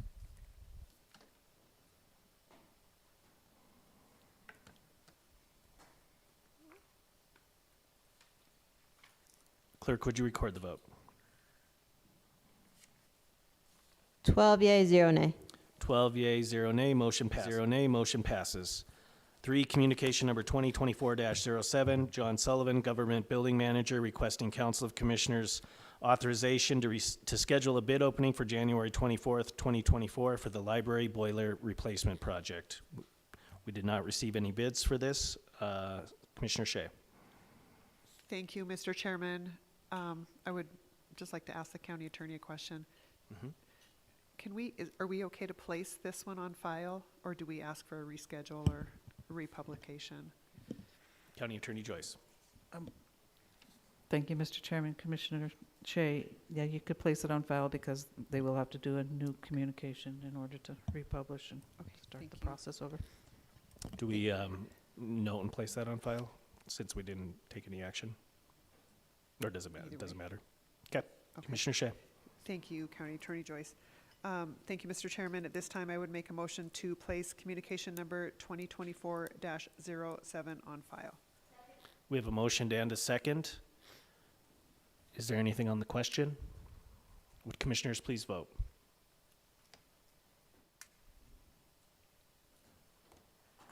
Clerk, would you record the vote? 12 yea, 0 nay. 12 yea, 0 nay, motion passes. 0 nay, motion passes. 4, communication number 2024-08, John Sullivan, Government Building Manager, requesting Council of Commissioners authorization to schedule a bid opening for January 24th, 2024 for the Detention Center Chiller Project. Commissioner Shea. Thank you, Mr. Chairman. At this time, I would make a motion to place communication number 2024-08 on file. We have a motion and a second. Is there anything on the question? Would commissioners please vote?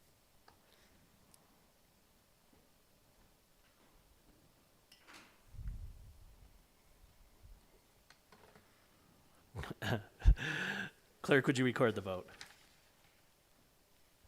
12 yea, 0 nay. 12 yea, 0 nay, motion passes. 0 nay, motion passes. 5, communication number 2024-09, John Sullivan, Government Building Manager, requesting Council of Commissioners authorization to schedule a bid opening for January 24th, 2024 for the fire station boiler replacement project. We just received that bid opening. Commissioner Shea. Thank you, Mr. Chairman. At this time, I would make a motion to place communication number 2024-09 on file. We have a motion and a second. Is there anything on the question? Would commissioners please vote? Clerk, would you record the vote? 12 yea, 0 nay. 12 yea, 0 nay, motion passes. Motion passes. 6, communication number 2024-10, Mark Neary, Public Works Director, requesting Council of Commissioners authorization to schedule a bid opening for January 17th, 2024 for the hot asphalt supply for the roads division. We had this bid opening last week. Commissioner Shea.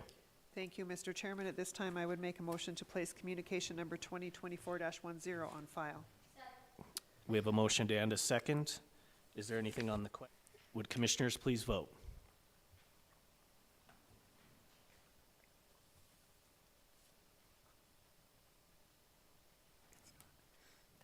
Clerk, would you record the vote? 12 yea, 0 nay. 12 yea, 0 nay, motion passes. Motion passes. 7, communication number 2024-11, Mark Neary, Public Works Director, requesting Council of Commissioners authorization to schedule a bid opening for January 17th, 2024 for chemicals for water and wastewater treatment plants and Ridge Waters Water Park. We had this bid opening last week. Commissioner Shea. Thank you, Mr. Chairman. At this time, I would make a motion to place communication number 2024-11 on file. We have a motion and a second. Is there anything on the question? Commissioners, please vote.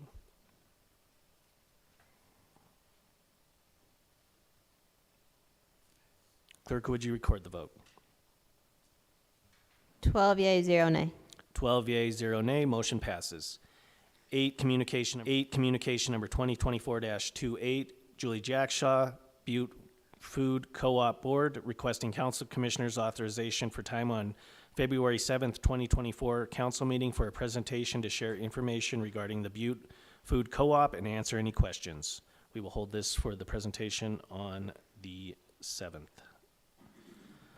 9, communication number 2024-36, Karen Burns, Community Development Director, requesting Council of Commissioners authorization for time on January 24th, 2024 council meeting to conduct a presentation on housing plan completed for Butte-Silver. We just had that presentation from Director Burns. Thank you, Mr. Chairman. At this time, I would make a motion to place communication number 2024-36 on file. We have a motion and a second. Is there anything on the question? Would commissioners please vote? Clerk, would you record the vote? 12 yea, 0 nay. 12 yea, 0 nay. 12 yea, 0 nay, motion passes. And that's it for my portion. We'll move to Section 1, Committee of the Whole, acting as the judiciary. And I would like to call the Judiciary Chair, Commissioner Thatcher.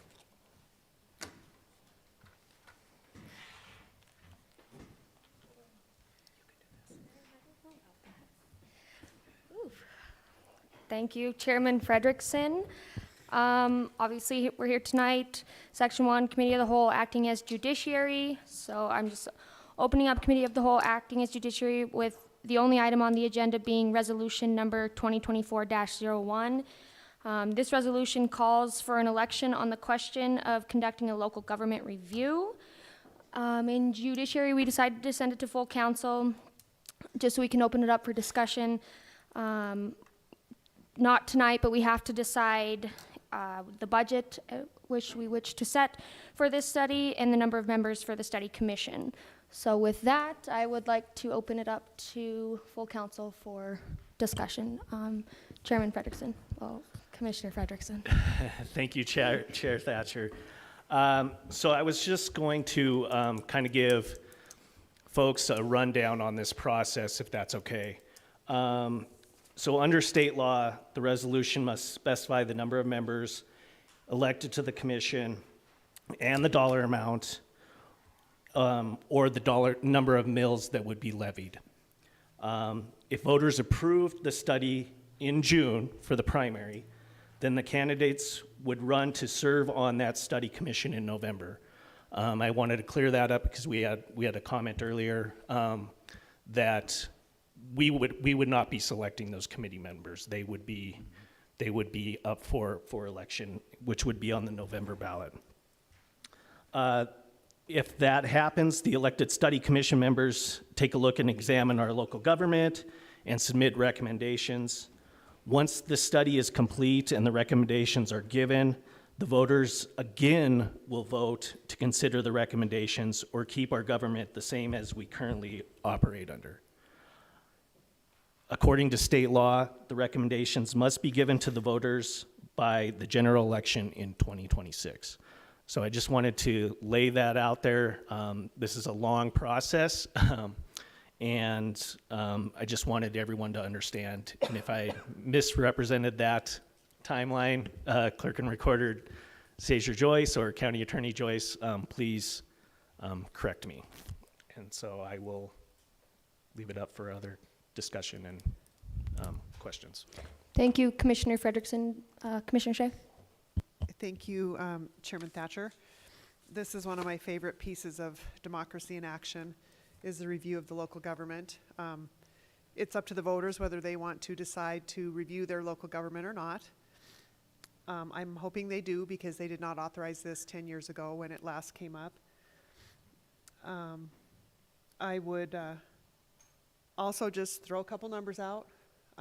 I would recommend, I'm not making a motion, but I would recommend 7 members and increasing the amount of money to $200,000 for the funding of it. And that's just a starting point, I guess. Leave it up to everyone else to weigh in on it, but. Thank you, Commissioner Shea. Commissioner Reardon? Yes. I really don't know where this funding is coming from, and I think that if, I haven't been involved in one of these, and I think if we had the net maybe clarify the way this fund will be funded and how much we could actually afford to spend on this, maybe that's a good way to start. No. Thank you, Commissioner Reardon. Finance and Budget Director Gleason. Chairman Thatcher, Commissioner Reardon, for the record, Danette Gleason, the Finance and Budget Director. When you vote, when the voters vote, the electorates vote to have a study commission.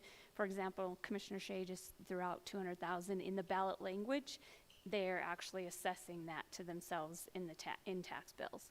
So whether we end up finding different mills through the budget process and not levying additional mills, that's up to us here. Chief Executive Gallagher's recommendation and then this council's recommendation if we would have to levy additional mills. But in essence, the thought process is when they vote on the initial ballot resolution stating whether they want 7 members and $200,000, for example, they're voting for that tax. They're voting to tax themselves for those dollars. And in the past, the statutes have changed. It used to say, for example, up to 1 mill would be levied. And I did look up into this in the history, and the last time over a 3-year period, there was $40,000 spent. But remember, that was 2005 to 2007, so $40,000 looks very different than it does today. I do know that you can do an up to a certain amount in the ballot language, so if it was up to $200,000, not that you're always going to spend $200,000, or if it was, you could even split it between the years, $100,000 annually. I think that ballot language can differ slightly. I think, County Attorney Joyce and I were trying to walk through that with the Clerk and Recorder, what that could look like, just to try to limit the costs. In the past, some of the costs and expenditures were related to staffing costs because there's agendas that have to be set, minutes that have to be taken. It's a public meeting. And so all that work has to be done and maintained.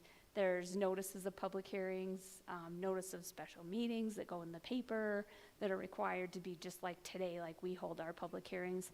There's a lot, not a lot, but there's printing that took place in the past, printing documents, printing articles, printing different things for handouts just for the committee themselves, printing costs and mailing costs, that kind of stuff.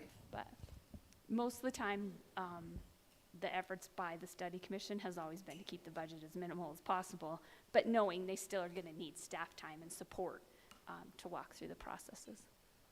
Commissioner Reardon, follow up? Thank you, Chairman Thatcher. So what I get from you, and I like to, when you speak and all that, is we did get some knowledge out of you, is that basically kind of setting the table, $100,000 a year wouldn't be entirely out of the question for the 2-year period. Naturally, we don't want to get cut short on this process, but it sounds like with your experience and prior knowledge is the fact that basically $100,000 per year would cover this scenario. Is that correct? Director Gleason? Chairman Thatcher, Commissioner Reardon, I would hate to be No, the I one get it. I get it. saying that works for you. Yeah. I think our mill value is 101,596. That's 1 mil. So I don't think that's unrealistic, especially in the dollars in the past that were spent. I think that that's an appropriate number. And again, I do think it's something that I know Chief Executive Gallagher also has the same mission as all of you here, that we limit the amount of tax burden. And I don't think, unless something drastically changes for the next budget cycle, that we would have to levy additional taxes for that. But when you're sending it out to the voters, they're still saying that that could happen to them in the ballot language, but not necessarily does that mean that has to happen. Because I think it could be something that you could maintain and work through the budget and not have an increase without any unforeseen major changes. Thank you very much. Commissioner Schwartz? Thank you, Madam Chair. I too, I'm going to be very short. I'm a strong advocate for this study commission. It hasn't been done for a long time. I think it really, really needs to be looked at. You know, we need some changes in our charter. Our charter was drafted in 1977. There are some things that, you know, at the last time, yeah, there were some changes made, but there's more that are needed. So I think it's we're going to have to really get out, and those that are in favor of doing it, we're going to have to get out and ask the voters and probably educate the people and say this is needed. This is something that we really got to push. We just can't let it go. Thank you, Chairman Sorge. Does anybody else have any questions or comments? Commissioner Fisher? Thank you, Madam Chair. I agree, the study commission needs to be put on the ballot. I am a big advocate of anything that goes in the county. The people should vote on it and decide what they want to do. I do think that 7 members is adequate. I do think we got to be careful with the budget, because when you're asking people to vote on something and billing them for it, that's a tough deal. So I think we want to get the best advice we can from Linda Sager-Joyce and Danette, and try to get an amount of money that we think is adequate without putting a burden on the taxes, because the most people voting Butte-Silver Bowl are retired people. They're on fixed incomes. And if you tell them you want $200,000 for a study, they're going to balk a little bit. And I think it's going to take, somewhere between $100,000 and $200,000. So I think $100,000 a year is probably adequate. But I think this is the one point we've got to be careful with, because when you put it on the ballot and ask people to vote themselves a study commission for a couple $100,000, it makes for a tough vote. But I concur with what Commissioner Shea had to say. I think the amount of members is good, and I think the if you want to go 2 mills or you want to go 1.5 mills, I think this should be a discussion amongst all of us right here to decide how much money we want to put into this and what we feel is the comfort zone for people that are going to be paying the bills. Thank you. Thank you, Commissioner Fisher, Commissioner Anderson, and then Commissioner O'Neill. Thank you very much, Chair Thatcher. Thanks for taking over. There's a lot of issues, and I stated some last week when I spoke on this a little bit, and I will reiterate some of those. Everything costs money, and as we all know, and I'm sure everybody's felt, inflation has gone up significantly over the last few years. You know, the cost of everything has gone up. We just learned that the price of a house has gone up threefold. We just learned that rent's gone up 25%. So this is going to be a thorn in a lot of people's sides. But personally, I believe one of the best things we can have is a good and hard look at the way the government is run and functioning. And we're talking about maybe hiring another person with Director Burns's presentation on housing. If we hired a housing director or something like that, we're looking at $80,000. You know, this commission will study those and whether or not we should be in for those things. They could eliminate an awful lot of waste that we have in the government. They could look at positions. You know, do we need 12 members of council? Do we want to cut it down to 6? You know, you always want an odd number. I personally feel it makes things a little bit less exciting. But the benefits to this are staggering. The good that can come out of a process like this, and like Commissioner Shea said, you know, this is the people's chance.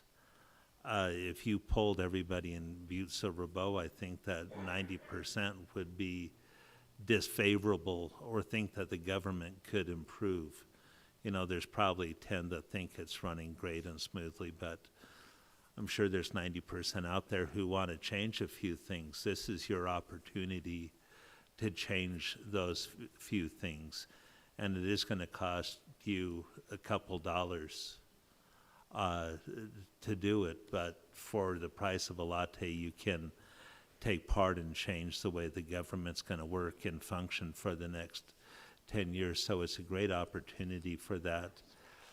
With the price of a mill being $101,000 right now, the 200 split over 2 years, $100,000 per year seems very reasonable when you look at the costs and the expectations and everything on staff time and everything that's involved in this process, the amount of overtime and everything else. But I think everybody up here is in favor of it, so I'll cut it short. But if you do have an opportunity to talk to people, and people will balk at studies, I know they're... I found this on the web. Thanks, Siri. Siri found something on Mark Cuban. But anyway, it's very important, and I would encourage everybody to vote for this. I believe that the 200 is a very reasonable number, and I think you don't want to have too many people. You don't want to have much over 9. You definitely want to have a odd number, and I think the more people, the better. So 7 is a great number.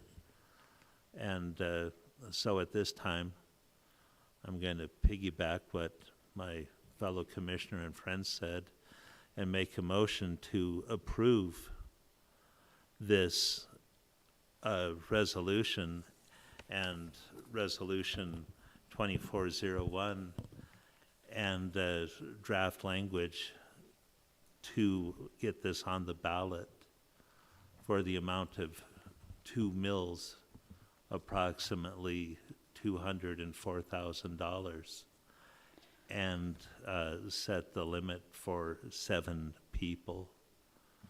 I believe that's the best way to do it.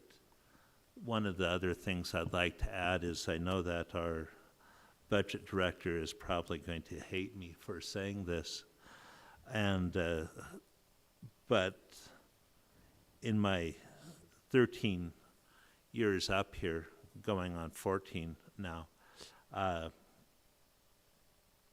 the budget director has always done a fabulous job during budget season of finding a couple dollars here and a couple dollars there. Some of them have been 10, 20,000. I remember one time Director Gleason's predecessor found approximately 480,000. And I was very impressed that he managed to do some finagling to pull that number out of his hat. But anyway, I believe that a lot of this could hopefully become budget neutral. I know that's a big ask for our director and our chief executive and the Finance and Budget Committee, but I think we need to do everything we can to limit the burden that this will go on to the taxpayers. So the motion, I will repeat, is to set a budget of 2 mills and to cap the number at 7. Is there a second?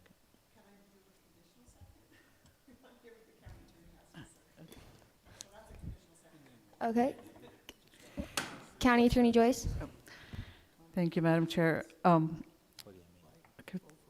First of all, the statute indicates that you have to say an actual dollar amount or a mill amount. So you can't say 2 mills, and I believe there's an Attorney General's opinion on that too, that you can't just say 2 mills because the taxpayer won't know what that means and they won't know what actually is being asked of them to expend.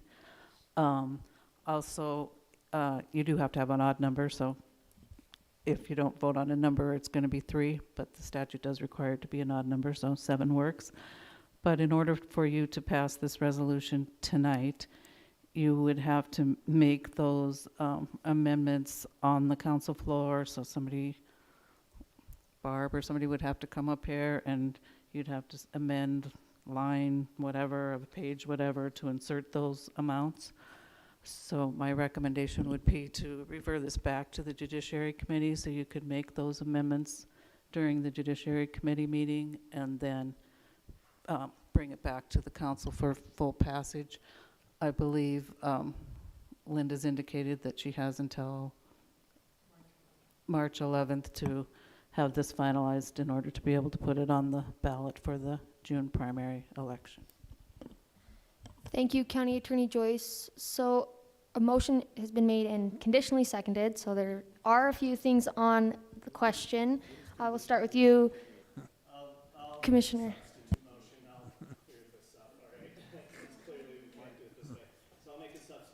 I'll make a substitute motion that we refer this back to the judiciary with the recommendation of 7 members on the council at a price of up to $200,000.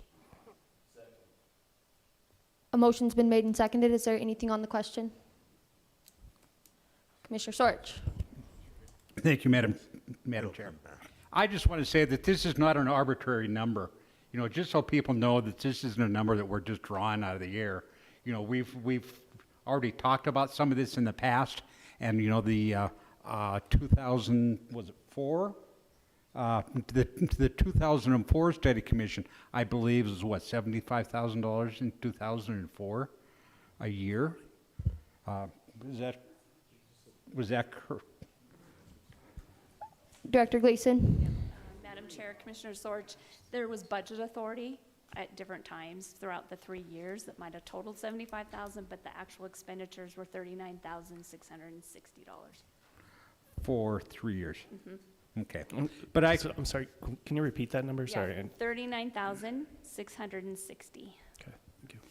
You know, I just want to say that this is not a number we're just throwing out of the air. We're trying to make a calculated, a calculated decision that we're just not going to waste the money for, you know, something to do. Thank you, Commissioner Schwartz. Just really quick, Linda, could you step up to the thing? when we met about this in judiciary, you had given us a sheet with the amounts at which this could potentially cost or has cost other local governments. Do you have that with you by chance? I do. Could you share those numbers?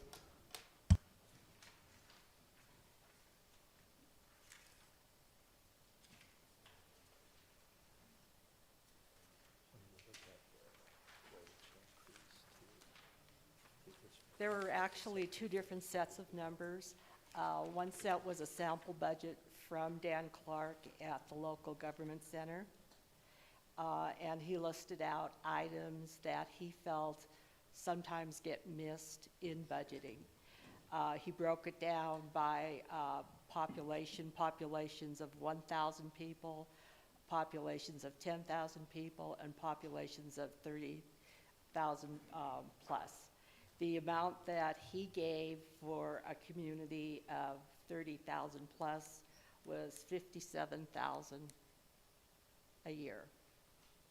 And he also said these numbers are high because they took into consideration things that people sometimes forget. He also gave numbers from some of the other communities in Montana who did their study commission in the off-cycle years. For instance, we have Beaverhead that spent $18,465. Fallon County spent $34,842. Garfield County spent $500. Glacier, $47,543. Lincoln, $35,153. Powder River, $9,268. Powell, $14,524. Ender Valley, $36,500. Thank you very much for those numbers. I know, did you have something, Commissioner Frederickson? Thank you, Chair Thatcher. Yeah, I guess with my recommendation of the dollar amount, once it gets back to judiciary, you know, that can still be debated. I just wanted to clear that up, and so yeah, that's it. Commissioner O'Neill? Thank you, Madam Chair. So the $200,000 number, obviously, if we're trying to get this, I know it's going to come back, but if we go 200 grand and just say, hey, that's the cap, if I'm voting on this and I don't want this and the number's high, then I think that's something we got to look at as we put this on the ballot, right? But if we're saying it might be 60, then don't go 100. I mean, that's just blowing it out of there. I mean, I think that's could be a lose-lose if you're in that predicament of thinking, well, I don't want this anyway, and God knows I'm not going to vote for it. So I think we need to be conscious on that to make sure. Also, want to be able to say if this goes on the ballot, I want to be able to be transparent with people asking of what are these costs going to be? You know, can we maybe work on that as it's going to be for whatever, you know, lunch stuff. You know, we just want to make sure we can really tell the people what it is. So thank you. Commissioner Mankins? Thank you, Chair Thatcher. Also want that transparency piece of how much it's going to be and what it is, but also I think that we all have to do some hard thinking and put some kind of a pamphlet or some kind of informational piece on where or what we're planning on using it for. Everybody went around the table here that spoke and said, oh, it's going to be a great thing, but nobody ever said what it's going to be a great thing for. And I think if we don't have some kind of a pamphlet or some kind of informational piece that you're going to share and we're all going to stay united with this to explain what we're using this money for, why we need to look into our government, what we're planning on doing with it, then nothing is going to go, and no people in this community are ever going to vote this forward. So in favor of it, but everybody went around and said certain things, but nobody really said specifically on what they planned or what they're thinking about doing. So I think that just needs to be put out there, that we all need to come back in 2 weeks with that judiciary and have some ideas and putting something forward, because the 7 people that are going to be elected to run that are gonna have their own personal, and coming back to us, it's still going to have the opinion of us. Once that 7 come, and they come with their opinion, years down the road is gonna come back to this body to figure out what really is going to be changed. Thank you, Commissioner Mankins. Commissioner Fisher? Thank you, Chairman Thatcher. You know, I don't know if you all got this sheet, but this is the sheet that Linda had from Dan Clark. And it shows a large community population of 30,000 plus at $57,000. Now, I think that's a yearly amount. So if you're gonna have a 3-year study and, you know, you're looking at $165,000. Well, there could be other things. So if you go up to 200,000, and there's things in here like $10,000 for $20 an hour for 500 hours. Well, $20 an hour don't buy you much anymore. I mean, if you want qualified people, you're not gonna get many to do, you know, that's just support staff. You're not gonna get many people to do that for 20 bucks an hour in this day and age. You know, and it says consulting, 5,000, resources, 3,000. He's got this all broke down, community engagement, 5,000, population, you know. These are hard numbers put together by Dan Clark. So what we're saying here, and my second to Commissioner Frederickson's is, what we want to do is refer it back to judiciary so we can get this done. Fine line the numbers. And as far as the pamphlet goes, we're required by the government to do a study. We have got to do a study in 2024. As this council, we have to put it out there for election. We have no option. What the community decides to do will be found down the road. I mean, you know, this is something we just have to put out there. And all the T's will be crossed, the I's will be dotted, but next week in judiciary, the week after, I guess we're off for a week, they can consolidate everything into this and figure out what we want to do, and then come back to the full council, and we'll have it ready for a resolution. Because that's, I believe, if Eileen can correct me, I think we're gonna have to have a resolution to put this on the ballot anyhow. We can't just say, yeah, we're gonna have 7 people up to $200,000. We gotta have a resolution written with everything done in it, so that's just my 2 cents. And I think right now we're on the right track to, you know, agree to send it back to judiciary with the a few words we said tonight and go. So, thank you. Director Gleason? Chairman Thatcher, I just wanted to reiterate one thing, and it'll be something that I can work with County Attorney Joyce and Clerk and Recorder, Linda Sager Joyce, on this. But to Commissioner Makin's point about producing a pamphlet or using money, I have to caution you that you can't not use taxpayers' money to promote or market a ballot measure. So we can't do that with those dollars, with any of the taxpayer dollars. But you can definitely have in-depth discussions on how you want to spend the money, and we can develop the budget, and we have the budget. Linda had the budget for you guys 2 weeks ago when I wasn't here, and I have the budgets from the prior ones, and we can share them all with you. Just want to make sure that we know that we can't promote this. You can have your conversations, and you can talk to them, and you can educate, but we can't use tax dollars to promote it. Thank you, Director Gleason. Commissioner Callahan? Thank you, Chairperson. I got a question for clarification for Ms. Gleason. You had mentioned there's a possibility we might be able to find money in the budget without saying we got to have a mill levy to cover it or whatever. I think Bill's comments were a little confusing. I think he spoke on that, but then he also said, let's say we want a $200,000, 2 mills or whatever. If we can find money in the budget, we wouldn't have to ask for mills or what have you. Is that not correct? Director Gleason? Madam Chair, Commissioner Callahan, you still have to state to the constituents how much this is going to cost in the budget and how much in the resolution. And then we don't know today how that budget process is going to look. I can tell you standing here that I'm pretty sure Chief Executive Gallagher would work to make sure that that's not a tax increase to have a study commission. And I know that's a lot of your own guidance here that would be directive to us as we start, as we have already kind of started the next year's budget process and had some preliminary talks. But I think that you still have to say that. You still have to put it out there, and when you hold a study commission, there is always that possibility that there could be taxed on it. We just hope that we could figure that out internally, that it's not an additional tax but they have to understand it's tax dollars that are supporting the study commission. Just be clear that it isn't an additional tax, that their taxes are going up to cover it. Because everybody here wants to have it, but we don't want to see it shot down being an additional tax. Yeah, I'll let Chief Executive Gallagher.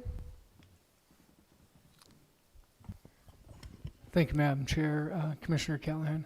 We will look for a way to fund this without having to pass it on to the taxpayers, but I don't know if we can put it onto the ballot language without having that option, because the budget won't be passed before this happens. So I think we're going to have to go forward and state that in the language that this could be what's asked of the taxpayers.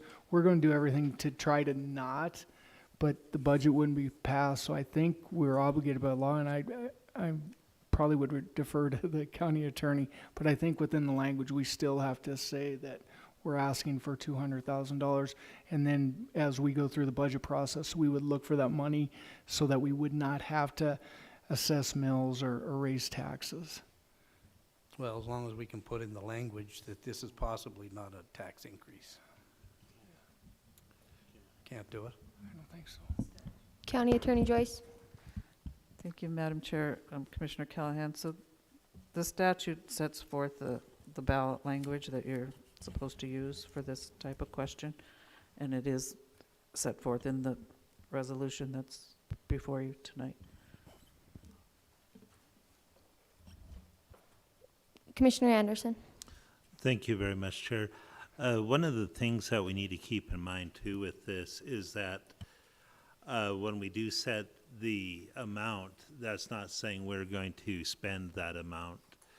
What it is it's authorizing that committee to spend up to that amount. And I think it would be better to have that amount at a higher, set at a higher value than what you need. When you're looking at something, if you're looking at a house, you're not going to go out, or you're buying a new car, you're not going to say, I have X amount of money. You're going to figure out your budget, and then you're going to try to do your best to stay under that or stay under that. And this just caps and saying we're not going to allow you to spend over X. And so we just need to figure out what that hard limit is going to be. Thank you, Commissioner Anderson. Director Gleason, did you have some more? Yeah, I just want to show an example of how this kind of generally works, because I think that I don't want to confuse people that we're automatically going to spend $200,000 and it's automatically going to tax. So for example, in 2005, we levied at that time for this study commission up to 1 mil per year. And the meal value back then was $43,565. In 2005, the budget, when it was approved by council, even though the ballot language said up to 1 mil at $43,000 per year annually, I think it said, the budget itself that was adopted by the council back then was $20,000 that year. So just because the ballot language says one thing and you're adopting it, you can still set with the study commission's recommendation. They're going to do a budget worksheet just like everybody else, and they're going to submit it to you, and then you're going to approve it in the budget process. So this is just a number that you're going to be looking at. And again, it wasn't arbitrary. I've talked to 2 or 3 of you commissioners already about like what costs have we had in the past, what does it look like personnel-wise, and how do you support it? And so those numbers of up to 100,000 annually will probably not hit 100,000 annually, but it gives some flexibility. You haven't had a study commission. We bypassed one whole cycle of it. These other communities probably had a study commission, so they didn't have as much work to do. Or have as much time to spend, or have staffing time that had to be spent on it. So that's kind of when we were working with a couple commissioners on the dollar amount of 100,000 and what the costs are. That's where that number came from. Again, that doesn't mean that the study commission at the end of the day, their budget worksheet's going to come in all the years at 100,000. Thank you, Director Gleason. So, Commissioner Fisher. Thank you, Chairman Thatcher. You know, we want to be as transparent as possible with these taxpayers, you know. We don't act like we're trying to hide what it costs to do this study. And when this study comes, we're in a new age era right now. You know, sometimes they're gonna have to call in somebody that has a little more knowledge about what's going on. You might have to call a guy in that's an expert at something and pay him a couple $1,000s to explain what's best for our community. I mean, I'm not a big study guy, but he knows that. But I'm telling you, this study commission here is something that needs to be done. Our charter was in 1977, consolidated government, and now we're into a point now where study commission hasn't been done for 20 years. So what we want to do is we want to be very transparent with the taxpayers that why we need this, and $100,000 a year isn't all that much money in my mind. So I'm really advocating for it, and I'd like to see it go back to judiciary and fine tune the numbers and cross the Ts and dot the Is and move on. Thank you. Thank you, Commissioner Fisher. Commissioner Thank you, Callahan. Chairman Thatcher. I wasn't trying to say we were trying to hide something. I said, I think we got to clarify so it isn't confusing. We all want this study, but if you shoot the number too high, say you shoot $100,000 and it costs you a year and it costs you $50,000, you could lose it and not have the study at all. So we got to be cautious on what we say we're going to ask these people for, is all I'm trying to say. Thank you. Thank you, Commissioner Callahan. If there's no other discussion, I'll restate the motion that we are voting on. I believe the motion was to refer to judiciary with the recommendation of 7 people and an amount of up to $200,000.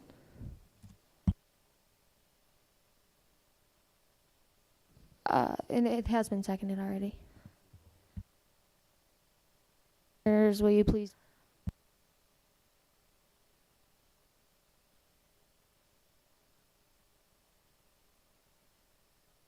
Would anyone like to change their vote? Clerk, please record the vote. 12 yea, 0 nay. 0 nay. Motion passes.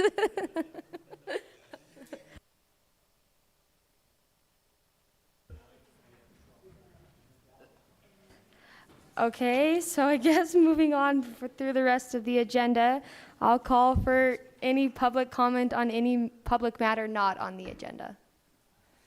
Seeing none, I will entertain a motion to adjourn. All